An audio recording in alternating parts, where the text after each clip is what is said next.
Hello everyone, कैसे आप लोग। उम्मीद करता हूँ आप लोग अच्छे होंगे और पेपर से पास आ रहे हैं, आपकी तैयारी बढ़िया चल रही होगी। इस टाइम मैं साइंस का भी कराने जा रहा हूँ, तो थर्ड सेमेस्टर का, कि थर्ड सेमेस्टर का है ना, इसका साइंस कराऊँगा, अतिलघुत्तरीय और बहुविकल्पीय कराऊँगा। ठीक है, तो पहला क्वेश्चन ये कहता है, पहला क्वेश्चन क्या कह रहा है कि कुकिंग में खाना पकाने में कौन सी मात्रा सबसे अधिक होती है। मतलब आप खाना पका रहे हो तो उसमें कौन सी मात्रा अधिक होगी। तो इसका आंसर मेथेन तो नहीं होती है, ठीक है, एथिलीन भी नहीं होती, एथिलीन में तो ब्यूटेन होता है, ब्यूटेन। ठीक है, और जब भी एक क्वेश्चन इसमें आता है कि जो हमें गैस सिलेंडर, जब भी हम गैस चलाते हैं और लगता है गैस खुली छुड़ी जो महक जो आती है वो मर्केटाइन की वजह से आती है, मर्केटाइन की वजह से। क्लियर। तो इसका आंसर क्या होगा, ब्यूटेन। तो मेथेन का फार्मूला याद रखना CH4 होता है, एथिलीन का फार्मूला होता है C2H4 होता है, और एथेन का फार्मूला होता है C2H6, C2H6। मेथेन को तुमने देखा होगा कि हम इसको प्राकृतिक गैस भी कहते हैं, और इसका उपयोग तुमने देखा हो, ये जो गैस होती है ग्रीन हाउस गैस भी कहलाती है, मतलब ग्रीन हाउस गैस। एथेन जो होता है उसका प्रयोग औद्योगिक क्षेत्र में करते हैं। ठीक है, और एथिलीन का प्रयोग पता ही होगा फल पकाने में, ये पादप हार्मोन बोल सकते हो, जो फल पकाने में मदद करता है। ठीक है, अब दूसरा क्वेश्चन कि ध्वनि की चाल, चेक करो ध्वनि की चाल, ध्वनि की चाल सबसे अधिक किस में बचा, खुद बताओ। तो हम द्रव में देने से ध्वनि की चाल आएगी, पानी फेंक दो तो आवाज़ हल्की आती है, गैस पता नहीं चलता, हल्की जो स्पीड आती है, निर्वात सबसे ज़्यादा ठोस में। जैसे अगर हम स्टील लें, इस्पात लें, उस पर हम ज़ोर से पीटे तो बहुत ज़ोर से आवाज़ आती है, इसकी चाल की सबसे अधिक हुई ठोस में। अब पूछ रहे भारतीय वैज्ञानिक कौन है, खुद बताओ। इसमें कौन लग रहा है, एडिसन, क्यूरी, गैलीलियो, सब इंग्लिश नाम। CV रमन, रमन नाम का लड़का तो देखा ही होगा ना कभी, यहाँ या रमन नाम का लड़का होता तो इंडियन। ठीक है, एडिसन जो है विद्युत बल्ब खोजा। ठीक है, विद्युत बल्ब। मैडम क्यूरी ने क्या खोजा, मैडम क्यूरी ने रेडियम खोजा। ठीक है, गैलीलियो ने क्या सोचा, दूरबीन खोजा, और CV रमन ने प्रकाश विद्युत प्रभाव। ठीक है, मास्टर गंति। क्वेश्चन नंबर 4 कहता है मास्टर गंति क्या कहलाती है। मास्टर गंति इन द सेंस जो हर चीज़ पे कंट्रोल करे। जैसे तुम्हारे क्लास में मास्टर होते हैं, आते हैं तो पूरी क्लास को नियंत्रण कर, ऐसे हमारे शरीर में माइंड में एक ग्रंथि होती है जिसको पीयूष ग्रंथि कहते हैं, जो सबको कंट्रोल कर लेती है। थायराइड ग्रंथि जो गले में होती है, अग्नाशय पेट में, अधिवृक्क गुर्दे में होती है। ठीक है, नागफनी पौधा, तुम्हें पता है नागफनी का पौधा सुना ही होगा, जलीय तो होगा नहीं, आरोही होगा नहीं, अब कभी नहीं, मस्तली पौधा ईजी नागफनी देखा। कुछ ऐसे भी पौधे होते हैं जो आते हैं, जीव आते हैं। ठीक है, जैसे पौधा है, ठीक है, ये पौधा है तुम्हारे सामने। ठीक है, अब ये मुँह, अपना मुँह खोल रखे होंगे ऐसे करके, एक कीड़ा आएगा। ठीक है, रेगिस्तान में कोई कीड़ा आ रहा है, कैसे करें, जैसे ही ये अंदर जाएगा ये अपना मुँह बंद कर देगा, क्योंकि इससे ये अपनी नाइट्रोजन प्राप्त करते, जिससे अपनी वृद्धि बनाए रखते हैं। क्लियर। अब जब एसिटिलीन, एसिटिलीन का भी फार्मूला तुम लोगों को बताया था, क्या है फार्मूला, C2H2, एसिटिलीन। और एथिलीन अलग होता है, एसिटिलीन अलग होता है। ठीक है, C2H2, ये मेथेन, ये जल्दी बताओ चलो क्या है, ये मेथेन है। एक फार्मूला ऐसा आएगा जरूर क्वेश्चन, ये क्या होगा, ये होगा एथिलीन।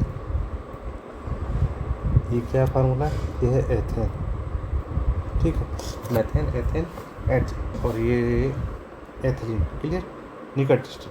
निकट दृष्टि दोष को दूर करने के लिए क्या प्रयोग करोगे। अच्छा, निकट और दूर, मतलब एक होता है व्यक्ति को निकट दृष्टि दोष में व्यक्ति को निकट की वस्तु दिखाई दे रही है, दूर की वस्तु नहीं दिखाई देती। जैसे निकट व्यक्ति का जो बंदा होगा उसे निकट की वस्तु साफ दिखाई दे रही होगी, दूर की वस्तु नहीं दिखाई देगी, तो इसके लिए हम अवतल लेंस प्रयोग करेंगे। जैसे ऐसा ट्रिक लगेगा, निकट। ठीक, निकट मतलब अवतल लेंस।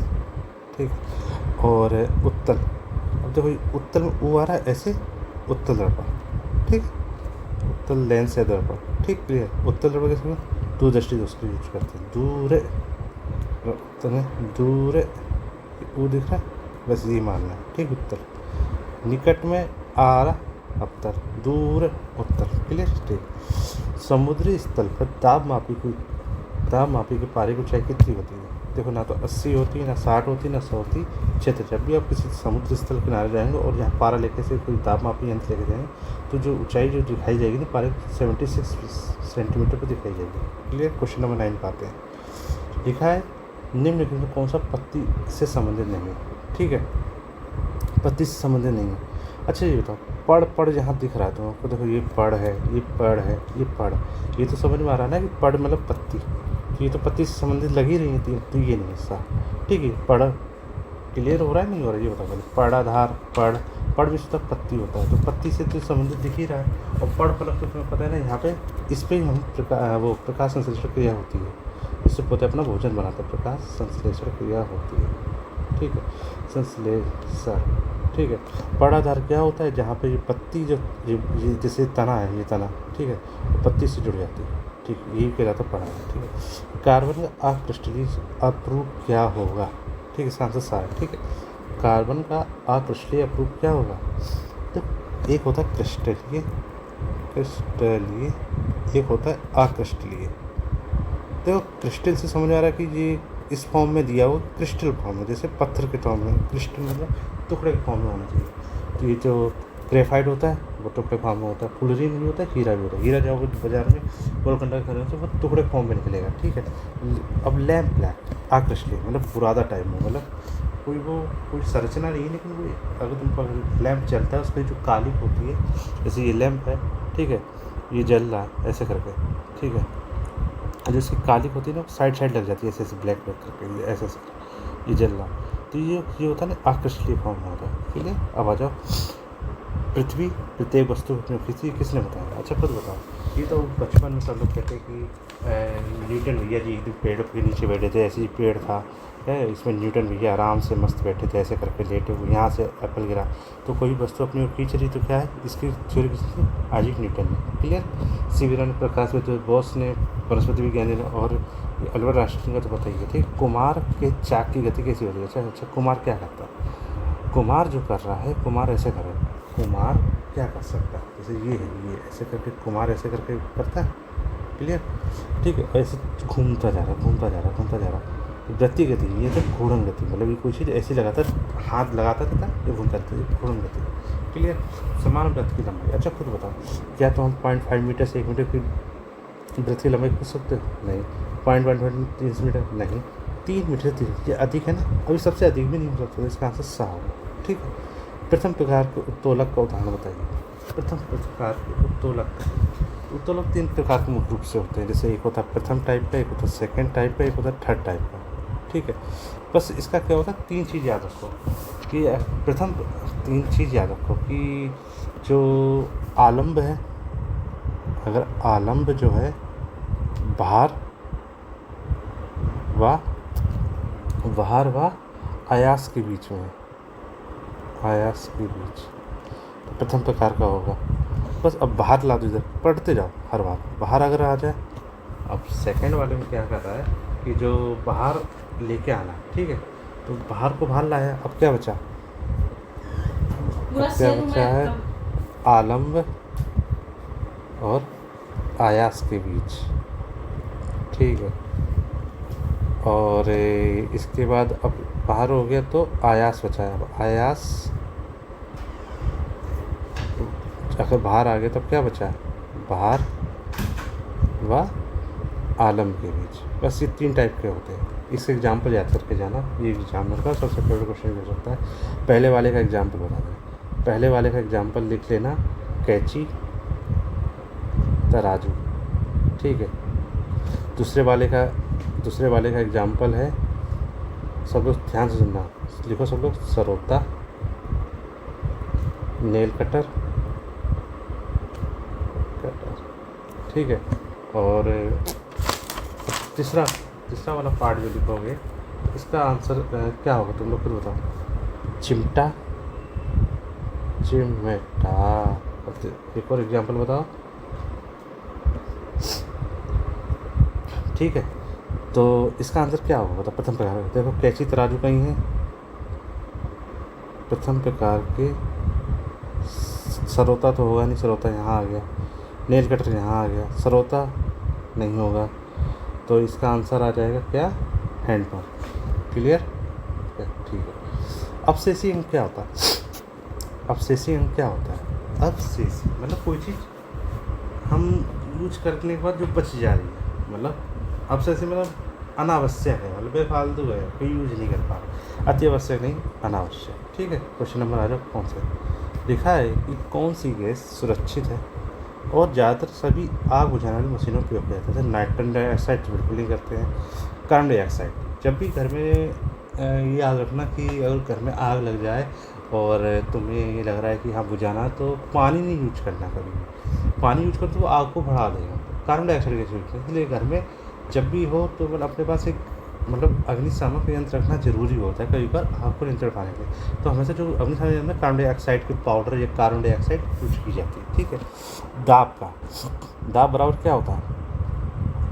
दाब बराबर होता है क्या होता है बताओ? बल बटे क्षेत्रफल। तो बल क्या होता है? न्यूटन। क्षेत्रफल का अंश मीटर स्क्वायर। तो इसका आंसर 7। क्लियर? सूक्ष्म जीव मनुष्य की आँख में परजीवी के रूप में पाया जाता है। ठीक है। और 25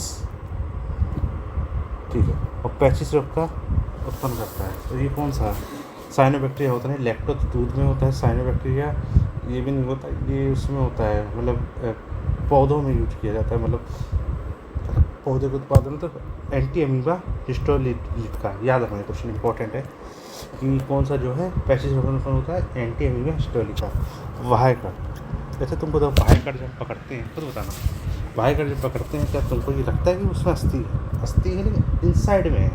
मतलब अगर इंसान का कान ऐसे करके ऐसे है मान लो, ठीक है, मान लीजिएगा ये वाला पार्ट वाहिकट जो है ये वाला, तो ये कैसा है? अस्थि तो उपास्थि हो है, अस्थि और वो जो पेशी के बीच में बाहर। ठीक है। क्वेश्चन नंबर 20 कह रहा नवीकरणीय संपदा का। एक देखो नवीकरणीय होता है, ठीक है, एक होता है नवीकरणीय और एक होता है अनवीकरणीय। अनवीकरणीय। क्लियर? एक होता है नवीकरणीय, एक है नवीकरणीय। नवीकरणीय में क्या होता है? कोई चीज़ है, नवीकरणीय में क्या होता है कि कोई चीज़ है दोबारा पाई जा सकती है, मतलब एक बार हम मतलब एक बार यूज करने के बाद एक बार यूज करें तो उसे हम पुनः भी यूज कर लें, पुनः यूज कर सकें। अनवीकरणीय एक बार यूज करने के बाद दोबारा, जैसे एक बार पेट्रोल लेने गए, ठीक है, तो एक बार पेट्रोल लिया तो वो पेट्रोल पूरा ख़त्म ही हो जाता है। ठीक है, यही मान लो अनवीकरणीय। ठीक है, तो वो कह रहा है नवीकरणीय मृदा। क्लियर? क्योंकि कोयला ख़त्म हो जाएगा, पेट्रोल ख़त्म हो जाएगा, तो ये अनवीकरणीय। क्लियर? एक बार यूज करें और पुनः यूज ना कर पाए। क्लियर? इसका आंसर क्या होगा? मृदा। मृदा कितनी बार यूज कर लो तुम कर लोगे, लेकिन कोयला नहीं कर पाओगे, पेट्रोल नहीं कर पाओगे प्राकृतिक गैस, क्योंकि ये एक बार यूज किया ख़त्म हो जाएगा। हरित लवक कहाँ पाया जाता है? खुद जंतु कोशिका नहीं, विषाणु में नहीं, वनस्पति कोशिका या कवक में। इसमें कवक में हरित लवक नहीं होता, याद रखना, कभी क्वेश्चन ये आता है कि कवक क्या हरित कोशिका? नहीं, इसमें हरित लवक नहीं होता है। क्लियर रखना। ठीक है। टेलीफोन का आविष्कार किसने किया? 55 का क्वेश्चन। न्यूटन ने गुरुत्वीय बल का किया, कर्टनिस ने पानी वाले सिद्धांत खोज कर, जबकि इसके टेलीफोन का ग्राहम बेल ने। कार्बन का क्रिस्टलीय रूप बताओ। क्रिस्टल, अभी हम तुमको बताया क्रिस्टल मतलब जो क्रिस्टली फॉर्म में हो, मतलब टुकड़े के फॉर्म में मिल जाए, मतलब इन दी सेंस। और अक्रिस्टलीय होता है जो राख के फॉर्म में। तो खुद बताओ। चंदू चारकोल नहीं, काजल नहीं, कोयला नहीं, हीरा। क्लियर? अब क्वेश्चन है द्रव के गैस में बदलने की प्रक्रिया। अच्छा, जैसे एक भगोना लिया तुमने, ठीक है, ये चीज़ ऐसे किया, यहाँ पे पानी भर दिया, ठीक है, पानी भर दी, यहाँ पे हमने आग लगा दी, ठीक है, ऐसे करके आग लगा दी। क्लियर? आग लगा दी। अब ये द्रव से गैस बदला, ऐसे करके। तुम खुद बताओ ये क्या हो रहा है? गलनांक तो नहीं हो रहा, हिमकांक जमना होता है, संघनन क्या होता है? द्रव गैस से द्रव में बदलना। तो इसमें क्या होता है? द्रव से गैस में जब बदलते हैं, जब भी हो द्रव है और गैस है तो उसका नाम बाष्पीकरण कहते हैं। बाष्पीकरण क्या कहते हैं? द्रव का गैस में बदलने की प्रक्रिया ही क्या कहलाते हैं? बाष्पीकरण। अब अगर चना मटर की जड़ों की गांठों में पाया जाना जीवाणु, ये बहुत इंपॉर्टेंट है क्वेश्चन, और तुमको ये पता होना चाहिए राइजोबीजियम होता है। राइजोबीजियम होता है। चना मटर की जड़ों की गांठों में पाया जाने वाला जीवाणु क्या होता है? राइजोबीजियम। अच्छा, एक और क्वेश्चन है कि क्वेश्चन नंबर 26। क्वेश्चन नंबर 26 में देखो, घड़े में रखा पानी किस चीज़ द्वारा ठंडा हो जाता है। अच्छा ठीक है, तो ये बताओ, कभी जब घर में हम घड़े को रखते हैं ग्रीष्म काल में, और थोड़ा हवा लगने दो उसमें, ठीक है, ऐसे घड़ा लिया और ये घड़ा रखा, ये हमने ऐसे करके स्टैंड बना लिया और ऐसे करके रखा है, ठीक है, इससे पानी भरा है, उसको ढक देते हैं, ठीक है, ये जैसे ऐसे करके घड़ा है, इसको हमने ढक लिया, ठीक है। अच्छा खुद बताओ कि गर्मी में हम रखते हैं घड़ा, क्यों रखते हैं? पानी में ठंडा है। तो जो हम पानी इसके अंदर बनते हैं ना, तो इसके घड़े में छिद्र होते हैं, तो इसके अंदर पानी कुछ वाष्पित हो जाता है, और पानी में जब ऊर्जा जो हीट होती है वो निकल जाती है, तो पानी ठंडा रहता है। जैसे सुबह पर तुमने पानी गर्म कर रखते हो, शाम तक आओगे ना तो पानी ठंडा मिलेगा, क्योंकि उसकी जो ऊर्जा होती है ना वो निकल चुकी होती है, वाष्पित हो जाती है। तो ये क्या इसका आंसर आएगा? घड़े में किसी तरह वाष्पित भाव। Question number Edusat.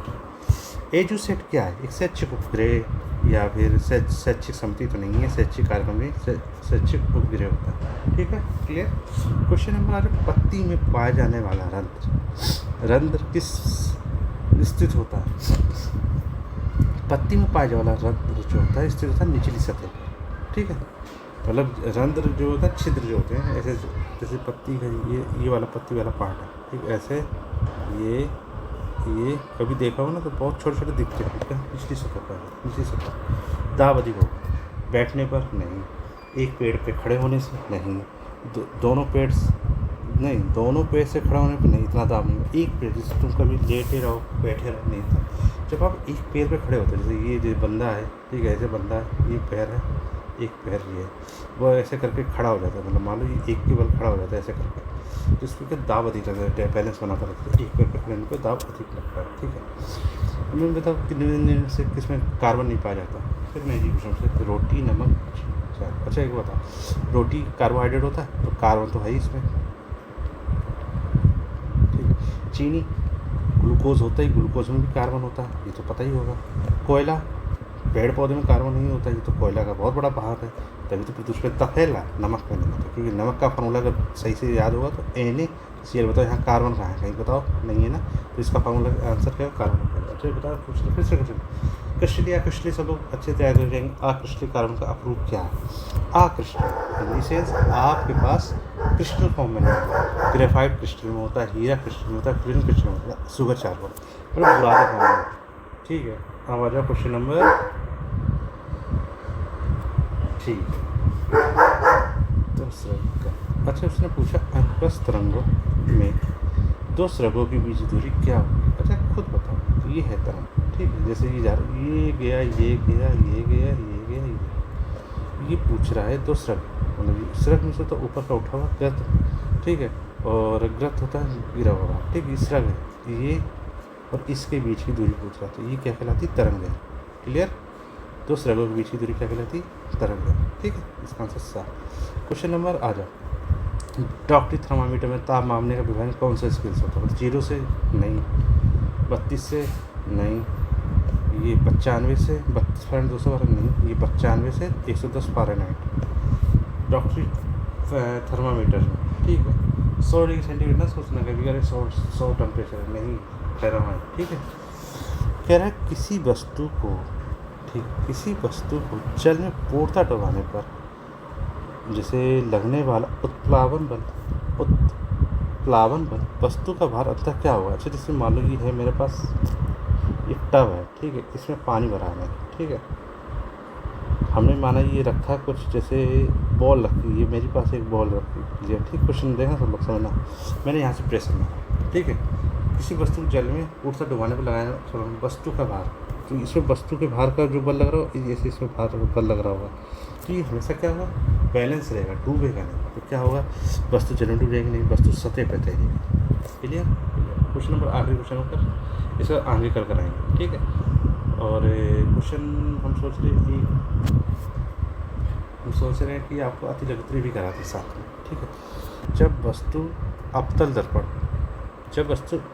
मुख्य फोकस और कहाँ वक्रता केंद्र में रखी हो, ठीक है, रखते थे, ये है ऐसे करके, ठीक है, तो रखो ये है, ये कह रहा मुख्य फोकस और केंद्र के बीच, यहाँ का केंद्र होता है, ये फोकस है, ये मध्य में स्थित है। तो वस्तु का पोजीशन कैसे बनेगा, ये गया, ये गया, ये ऐसे गया, ठीक है।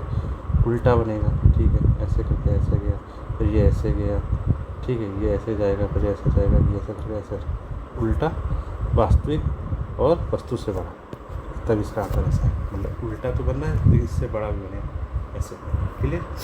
अब हम सोचे 2024 के आपको हम वो करा दें जो अति लघु क्वेश्चन आए हुए हैं, ठीक है। सॉरी, क्या आप लोग तैयार हैं? ठीक है। अब मैं आपको कहाँ जा रहा हूँ, अति लघु। आपको हम बहुत अच्छे समझाएंगे, टेंशन ना लीजिए, हम बैठ के यहाँ पे आपको अच्छे से चीज़ें समझाएंगे, ठीक है।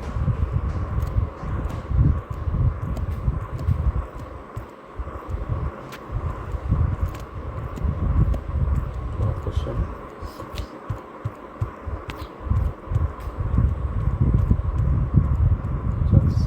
ठीक है, ये आया था 2024 में। अब हम PYQ कराएंगे अति लघु, ठीक है। तो क्वेश्चन कह रहा है कि ध्वनि की आवृत्ति किसे कहते हैं, ध्वनि की आवृत्ति किसे कहते हैं, ठीक है। ध्वनि एक प्रकार की ऊर्जा होती है, ठीक है। देखो कुछ भी लाइफ में है, कुछ भी हो रहा है, वो एक एनर्जी फॉर्म में है, ठीक है। अब ध्वनि की बात की जाए, प्रकाश की बात की जाए, चाहे जल की जो गुंजन भी होगी या अग्नि भी एक ऊर्जा का फॉर्म है, ठीक है। ध्वनि एक प्रकार की ऊर्जा है जो हमारे कान के पर्दे में, जैसे हम बोलते हैं हेलो तो गया, कान के पर्दे में कंपन उत्पन्न करता है और फिर मस्तिष्क होता है। कोई भी हमें पहले, सबसे पहले कुछ भी होगा सुनाई देगा तो सबसे पहले मस्तिष्क में जाएगा, फिर वो डिकोड करेगा क्या बोला, तब हम उस पर रिएक्ट करते हैं, ठीक है। इस पर हम ध्वनि को महसूस करते हैं, दिमाग में गया ध्वनि का, अच्छा ये है तो ठीक है। अतः ध्वनि एक प्रकार की संवेदना है, मतलब कोई बोला तो मुझको संवेदना आया, जैसे तुमसे जैसे कुछ कोई बुला दे, ठीक है। सिर्फ किसी वस्तु कंपन कारण नहीं, मतलब अगर कोई अच्छा ही बोला, जैसे कोई वस्तु जैसे मोबाइल ऐसे रखा है, उसमें हमने कंपन कर, मोबाइल रखा, कंपन आया तो एक ध्वनि जनरेट, ठीक है। ध्वनि क्या होती है, एक प्रकार की ऊर्जा होती है जो हमारे कान में आती है, जब कान में कंपन उत्पन्न होता है उससे हमें फिर ध्वनि सुनाई देती है, जो मस्तिष्क को होती है तब हम ध्वनि महसूस करते हैं। क्लियर। आवृत्ति का कंपनकारी वस्तु द्वारा 1 सेकंड में किए जाने कंपनों की संख्या आवृत्ति कहते हैं। बस याद रखिए, आवृत्ति क्या होती है, कंपनकारी वस्तु द्वारा, मतलब 1 सेकंड में तुम्हें कितनी देर में कंपन सुनाई दिया, 1 सेकंड में कंपनों की संख्या कितनी सुनाई देगी, बस वही है आवृत्ति। 1 सेकंड में, मतलब 1 सेकंड में कंपन करने वाली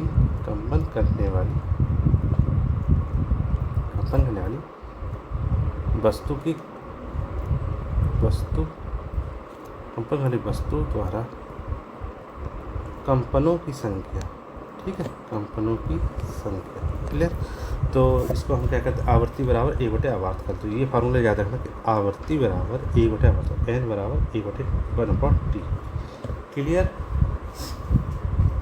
फिर से सुन लो कि आवृत्ति क्या होती है, आवृत्ति क्या होती है, देखो आवृत्ति ये हो रही है कि कंपन वाली वस्तु द्वारा 1 सेकंड, मतलब 1 सेकंड में जो कोई वस्तु जो कंपन कर रही है, कितनी कंपन कर रही है, बस वही होती है आवृत्ति।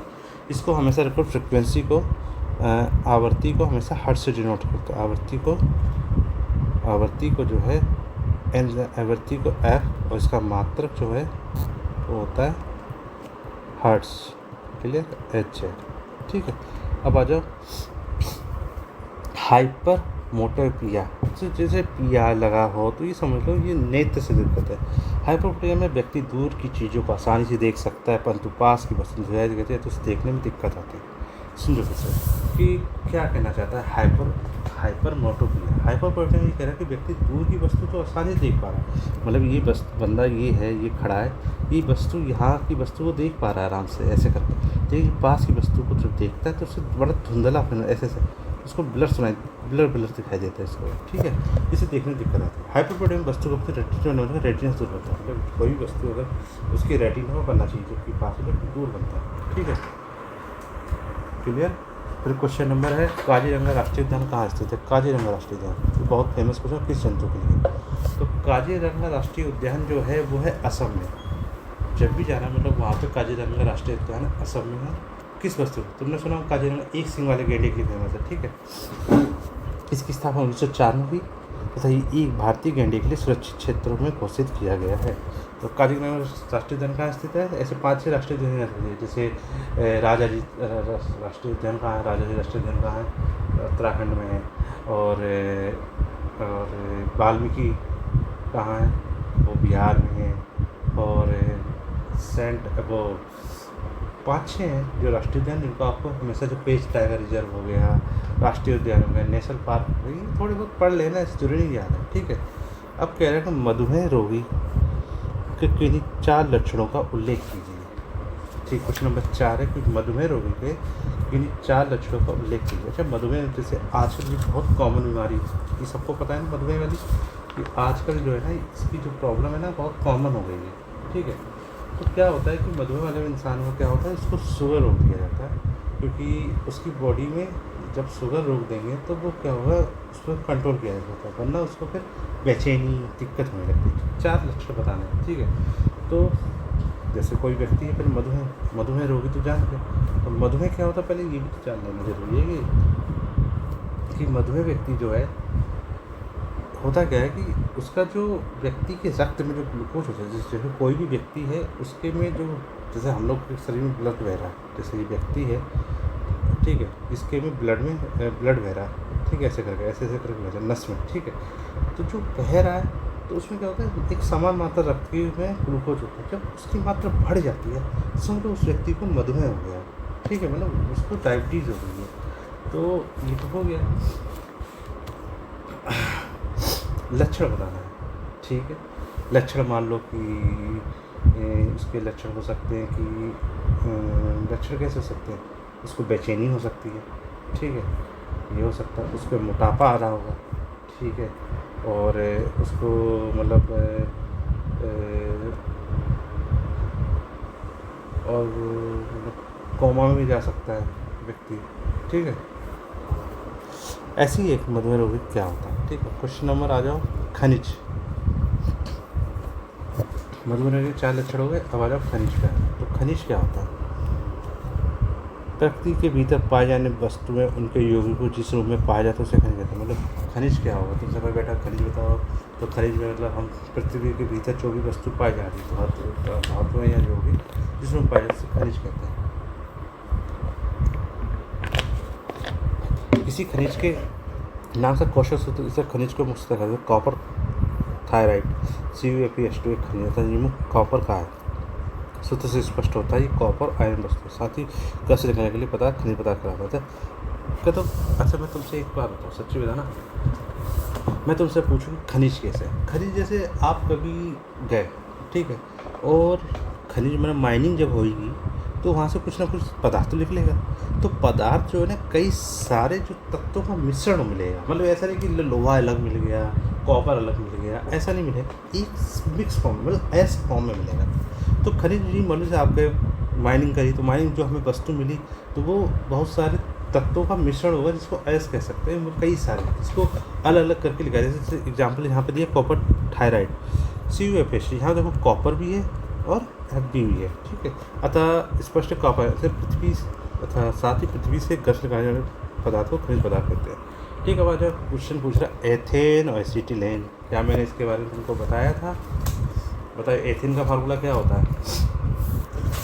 एथेन का फार्मूला होता है C2H6 और एसिटिलीन का फार्मूला होता है, क्या होता है जल्दी बताओ, C2H2, क्लियर। एथेन को औद्योगिक क्षेत्र में यूज करते हैं, ठीक है, ये फार्मूला जरूर याद करके जाना बच्चों लोग, ठीक है। औद्योगिक क्षेत्र, तो एथेन का फार्मूला होता है C2H2 और C2H6, सॉरी एथेन का होता है C2H6, इसका C2H2, ऐसे ट्रिपल बॉन्ड ऐसे करके बनेगा, CH डबल बॉन्ड CH, ऐसे करके C2H2, क्लियर, ठीक। आज के लिए इतना, फिर बताइए कैसा लगा क्लास। हाँ, आज थोड़ा क्लास हमने थोड़ा डिस्टर्ब किया है, लेकिन आपको ऐसे ही मांगे पढ़ाते रहेंगे, आपको जो दिक्कत है कमेंट सेक्शन में बताते रहें। धन्यवाद, जय हिंद।